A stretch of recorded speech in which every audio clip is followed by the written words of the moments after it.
After a long gap Allari Naresh గారు lead role గా నటించిన 12A railway colony movie release అయింది. ఈ మూవీ రైటర్ ఎవరో కాదు, పొలిమేర 1, 2 తీశారు కదా. ఆ మూవీస్ ఎంత గ్రిప్పింగ్ గా ఉంటాయో ఈ మూవీ రైటర్ కూడా అతనే. స్టోరీ అంతే గ్రిప్పింగ్ గా వాళ్ళు ట్రైలర్ టేజర్ మనకు వదిలారు.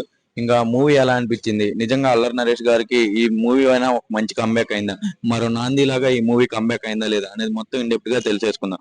వీడియోలోకి వెళ్లే ముందు మన చిన్న రిక్వెస్ట్, మన ఛానల్ కొత్తగా స్టార్ట్ చేసామని అందరూ తెలిసిందే.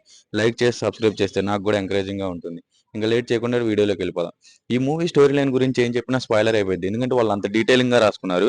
ఈ డైరెక్టర్ మూవీస్ అలా ఉంటాయి, ఎక్కడికక్కడ డీటెయిల్ గా రాసుకుంటారు. ఏం చెప్పినా సరే స్పాయిలర్ అయిపోయేటట్టు రాసుకుంటారు. ఎక్కడ కూడా మనకు ఆ గ్రిప్పింగ్నెస్ అనేది పోగొట్టరు.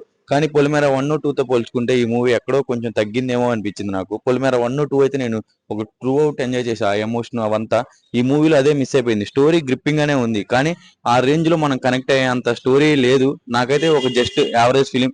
అల్లరి నరేష్ గారికి ఒక డీసెంట్ కంబ్యాక్ అవ్వాలి అనుకుంటున్నా ఈ మూవీ కూడా. అల్లరి నరేష్ గారు మాత్రం చాలా బాగా చేశారు, అతను ఏ మాత్రం తీసుకోలేదు. మెయిన్ గా డైరెక్టర్ లో కొద్దిగా ఫెయిల్ అయ్యాడు, అతను కేవలం రైటర్ గానే చేశాడు. డైరెక్షన్ కూడా చేస్తుంటే ఈ మూవీ ఇంకా బాగుండేది. పొలిమేర అలాంటి కంబ్యాక్ అయ్యేది అల్లరి నరేష్ గారికి కూడా. మీరు కానీ మూవీ చూసుంటే మీకు ఎలా అనిపించింది? నేనైతే కొన్ని కొన్ని సీన్స్ చాలా బాగా నచ్చాయి నాకు. అంటే ఈ ట్విస్టులు భలే రాసుకున్నారా అనిపించింది. ఈ డైరెక్టర్ మూవీస్ లో కూడా, రైటర్ మూవీస్ లో కూడా అవే చాలా బాగుంటాయి. ఈ స్టోరీస్ ఇవన్నీ చాలా బాగా రాసుకుంటారు, అంతా గ్రిప్పింగ్ గా ఉంటది. ఎక్కడికక్కడ ట్విస్టులు ఏం జరుగుతుందో కూడా మనం అసలు ఎక్స్పెక్ట్ చేయలేం. అలాంటి మూవీ స్టోరీ లైన్స్ అన్ని రాసుకుంటారు, చాలా బాగా రాసుకున్నారు. మెయిన్ ఇతనికి అయితే మంచి ఫ్యూచర్ ఉంది. పొలిమేర 3 స్క్రిప్ట్ మీద ఉన్నారంట. దానికోసం అయితే నేను ఈగల్ గా వెయిట్ చేస్తున్నాను. ఇంకా ఈ మూవీ గురించి మాట్లాడుకోవాలంటే కేవలం అల్లరి నరేష్ గారి యాక్టింగ్ బాగుంది. తను డిఫరెంట్ గా చేసినప్పుడల్లా మనం ఇంప్రెస్ చేస్తారు, ఇది బాగుంది. సీన్స్ కొన్ని కొన్ని బాగున్నాయి, అంటే ట్విస్టులు అసలు మనం ఊహించలేవు అలాంటి ట్విస్టులు ఉన్నాయి.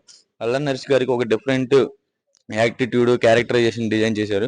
దాన్ని బట్టి అల్లరి నరేష్ గారు ఒక కేసు ఎలా సాల్వ్ చేశారు అనేది మొత్తం మూవీ చుట్టూ తిరుగుతూ ఉంటుంది. ఇంకా అది మీరు మూవీలో చూడండి. ఇంతవరకు చూసారంటే నచ్చే ఉంటుంది కదా. ప్లీజ్ లైక్ చేసి సబ్స్క్రైబ్ చేయండి. Thank you for watching.